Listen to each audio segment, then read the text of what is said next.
Доброго дня, вітаємо сьогодні у нашій Zoom-кімнаті Пітсбурзького університету архітектор, доктор Ростислав Володимир Бойкович, який був, власне, архітектором української кімнати. В катедрі в Пітсбурзькому університеті є 31 кімната. І серед них, завдяки українській діаспорі, ми маємо українську кімнату. В Ютубі. Зараз я побачу. The Ukrainian room, dedicated in 1990, represents a reception area in the residence of an 18. Це українська кімната, ми пробуємо її дати. Ви чуєте? Я чую вас, так. Так, якщо зайдете в YouTube, то можна. Також наш студент, я поставлю лінк, де можна знайти про українську кімнату, хто нас слухає. І на завершення розмови ми ще раз включимо з YouTube відео. І є запис також нашого студента, Джона Насевича, який вчить українську мову. І він має деякі питання, так що ми зараз його включаємо, цей запис, для того, щоб послухати. Так. Питання будуть англійською мовою, так? Ukrainian language, and I'd like to introduce you to the Ukrainian room at the University of Pittsburgh. The Ukrainian Classroom is designed in Baroque style with richly carved wood, colorful ceramics, and intricate metalwork in the adaptation of a nobleman's reception room. The entrance has an archaic trapezoidal form with carved motifs of water, chevron, wheat, and sunflowers. The lintel inscription commemorates Ukraine's millennium of Christianity in 988 to 1988. The stove tiles depict festival practices and daily life. A pokutya, or place of honor, is defined by the benches and the traditional icons of St. Nicholas, the Mother of God, Christ the Teacher, and St. George. The chalkboard's doors, bearing the Tree of Life, are surmounted by 3 Cyrillic alphabets used in Ukraine in the 11th, 17th, and 19th centuries. On the right wall, a copper bas-relief depicts the development of Ukrainian culture over the millennia. It portrays cultural centers, historical figures, rituals, monuments, and the evolution of Ukrainian ornament. The massive crossbeams, elaborate carvings include a protective solar symbol and a quotation from Ukraine's Bard Taras Shevchenko. Learn, my brothers, think and read. Learn foreign thoughts, but do not shun your own country. Beyond the wood posts, reminiscent of a gallery, the display case houses traditional Ukrainian art and crafts. And I do have one question for the architect pertaining to what kind of wood was used in the room and what the process was for the construction. So thank you. Thank you. It's a smaller project because architector Boykowycz a lot of time visit to the Ukrainian class and describe how was building. John Nasevich, interesting. Which kind of wood are you using? Please. I beg your pardon. What would you like me to do? Yeah, you can please describe a little bit about your work like this, about Ukrainian room, please. You're talking about the history? History very interesting for everyone. For history, a final will be answering for John about which kind wood. Okay? We can try beginning with history, Ukrainian room, please.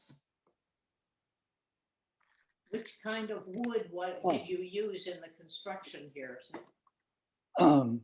Well, there are 2 kinds. The edges, for example, the door frame, the door itself, the furniture is white oak, and the walls, the big pieces of wood, are sugar maple. That's how we started. Thank you. How about his story? How was, tell me please, first step, second step when you create this Ukrainian room? How many people working? Who support your idea? I think your wife help you also. You can tell a little bit historical about Ukrainian room, please. As far as the organizational history is concerned, that it's a lengthy and complicated answer that I would have, and I'm not sure if the time allows, but as you might know, the original group that Ukrainian group that approached the university to petition them to allow the building of this room was about 1936. And at that time, the policy of the university was that only free nations or nations that are registered in by the State Department as acceptable to the American government, acceptable nation. So that did not qualify Ukraine, and so for a matter of 37 years, nothing happened. During the Cold War, I think an idea in the American policy was that there are so-called captive nations, and so Ukraine then kind of was acceptable as a nation, and the entire process of approval and so on got started. So in 1973, the committee that basically sponsored and organized the room design and construction got started. And that group was headed by Dr. Yuri Kishakevich, as well as a number of prominent local Ukrainian activists, among them Mr. Komichak, who sponsored or directed, I believe, the only radio program in the region, and was able to initiate a fundraising program, and in any case, kind of organize the community to support this project. There was Mr. Michael Korczynski, Mr. Chester Monastersky, and the director or the head of the committee's daughter, Christine Kashakevich. Except for Christine, all of the people that I mentioned are now departed, so their children and progeny are now the leaders that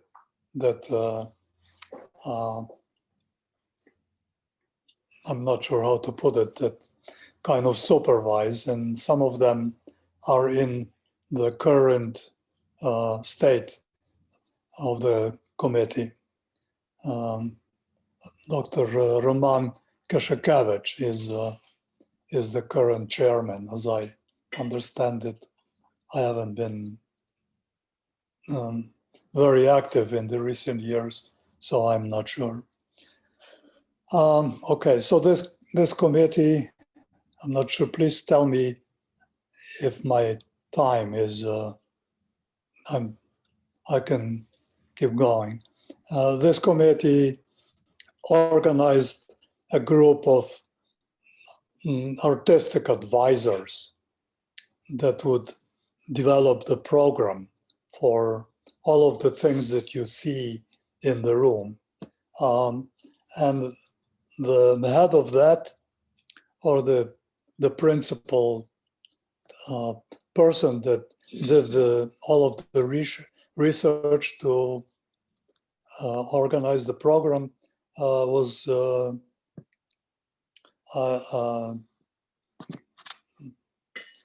Yuri, I'm sorry, forgotten. Well, it was, Polishchuk? no, Forest. And he basically established what the room should contain and so on. In addition to Mr. Forest, there was Michael Jula, who was part of that group as well. So they began to formulate the program, and on the basis of the program, to hire or to commission artists and so on. So that started in 1976. In 1985, in 1976, Lubomir Kalenic was commissioned to do the preliminary design. There were several versions of the design. First, there was a kind of modern, kind of modern, eclectic version of the room design, and that was evidently rejected. I was not part of this group at all, so I'm just trying to remember the sort of sequence of things.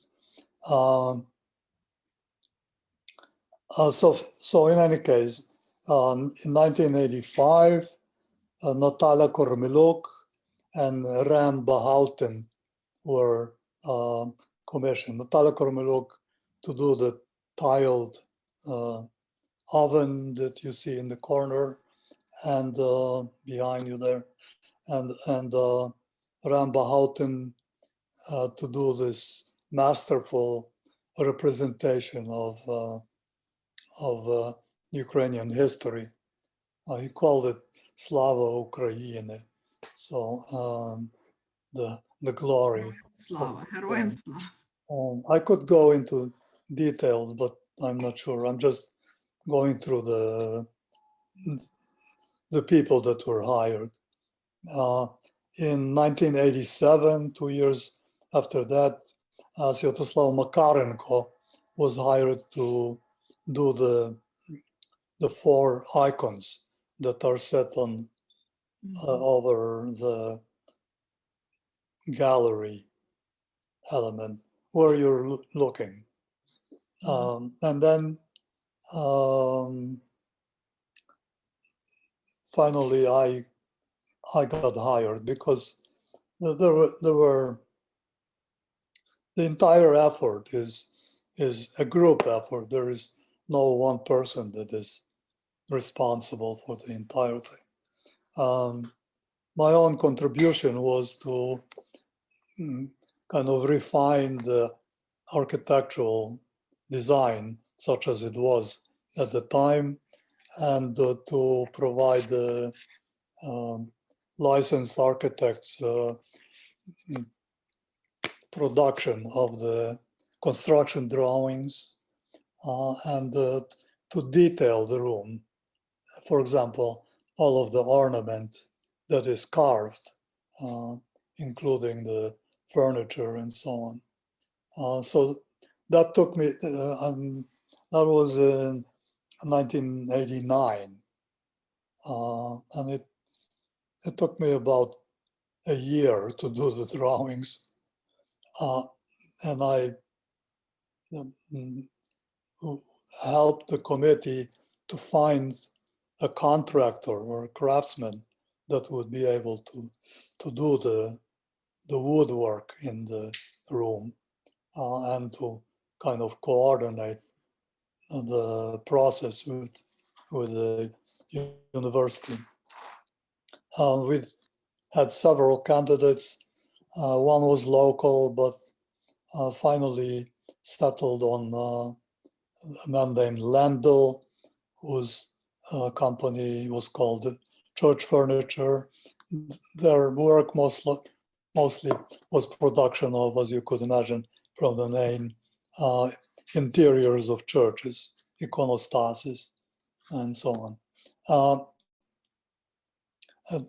His company was in Parma, Ohio.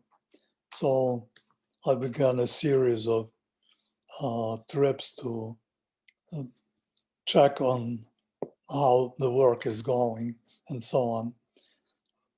My main problems were, firstly, to organize a process of construction which was acceptable to the university.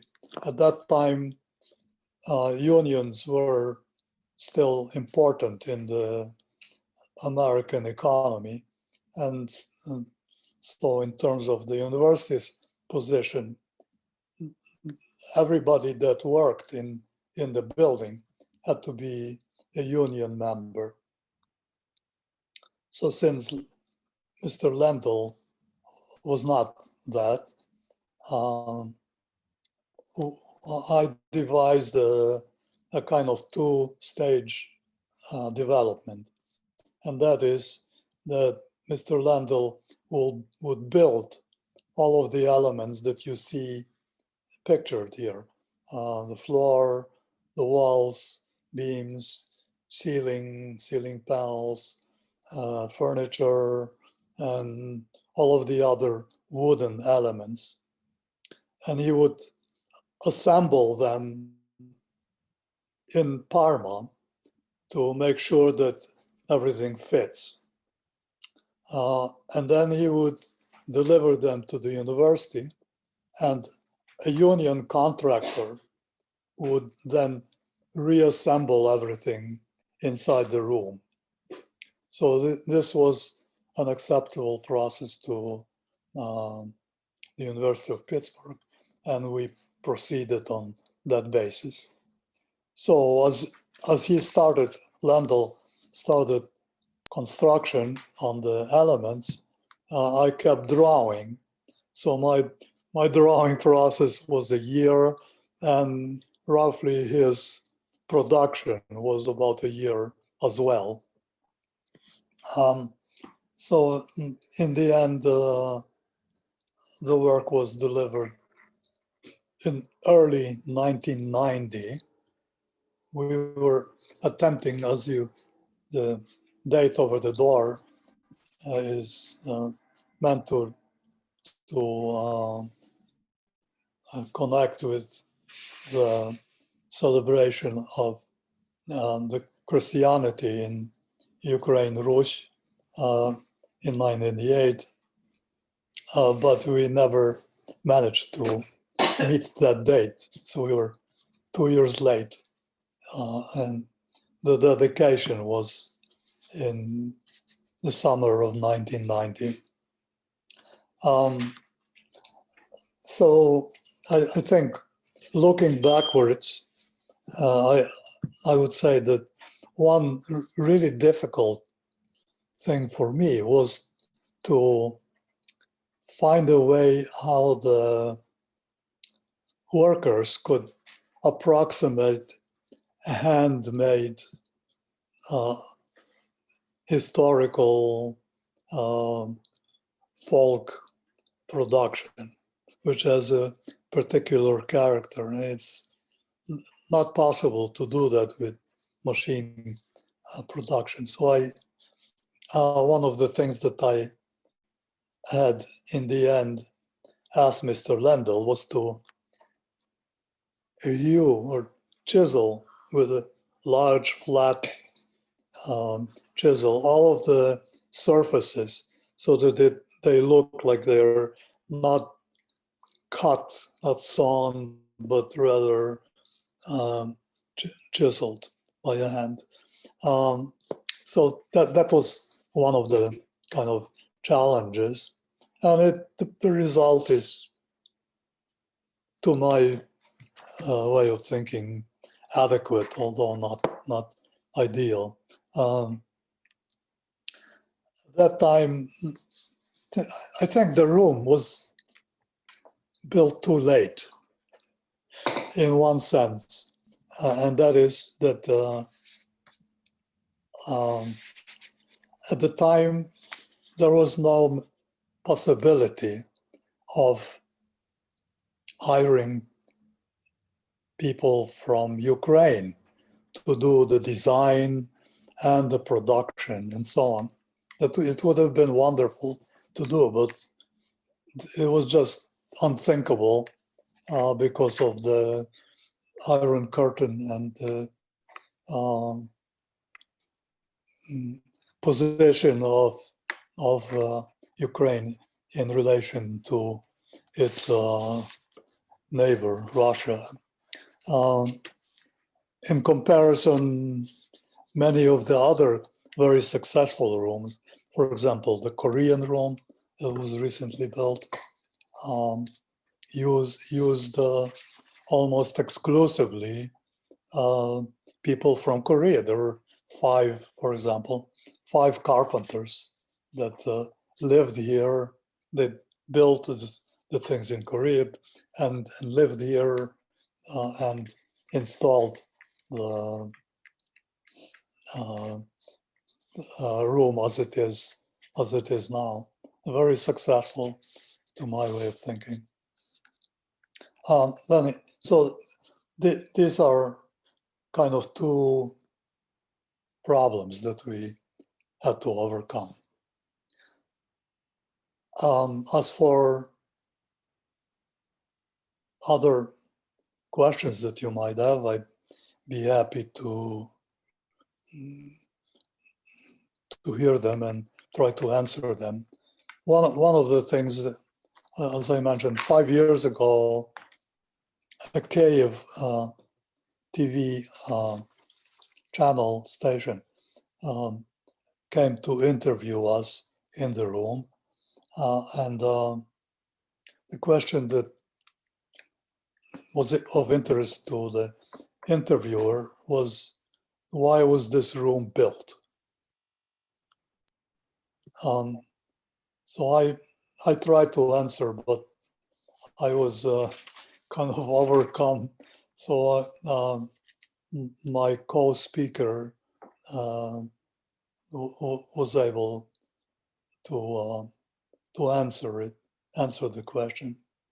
I don't know if that would be of interest to your audience, but we firstly attempted to, as other ethnic groups, to simply produce an object that would be informative, that would describe the uniqueness of the culture, of the material culture, and would be a mechanism by which people, not Ukrainian people, students, visitors, of which there are many, would learn something if they do not already know about Ukrainian history and craft and so on. So that was one reason. The second reason was to leave to the new generation that had at the time no contact and no understanding except through relatives and grandparents and so on, where they came from and what the significance of the Ukrainian history and the material inheritance is. So it was a way to leave something that is durable, and because this place is inside an institution that we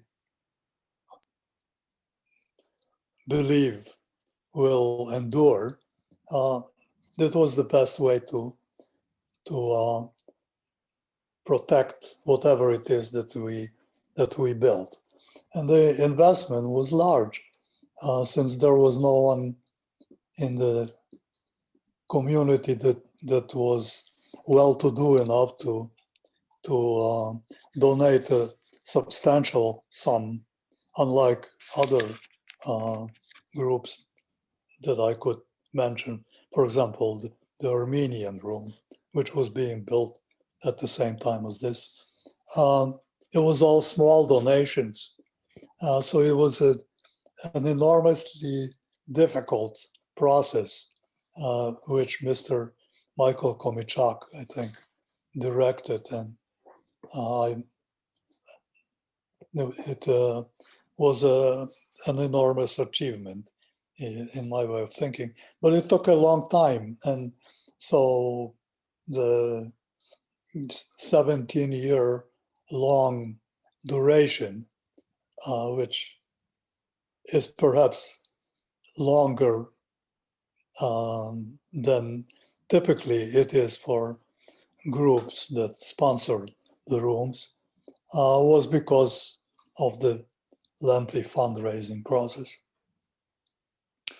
So lastly, the kind of unspoken reason that is to me the basis for designing the room and leaving it as a memorable object, is to make a historical statement, a political statement, if you will, to, well, describe the correct or the inheritance, historical inheritance, the origins of the country, and the various constraints and tribulations and tragic moments that are denied by a large part of the population, and certainly is denied by our neighbors who claim the same history. So the project by Rempa Houten, the big bar relief on your right, was a way to, without words, to define the principal moment in the history of our country, and to leave it as a kind of challenge to what the popular idea is or was at the time of the significance of Ukraine in the world. Thank you, thank you. It's very interesting. It's really important for few new generation. Architector Rostislav Boykowycz all time visit a Ukrainian class like this every year, like this one time. A student really tells thank you. Thank you for your interesting story. I think will be help for future who will be studying Ukrainian language and meet with Ukrainian tradition. Thank you so much. Дуже дякуємо вам. Дякую вам за можливість це зробити.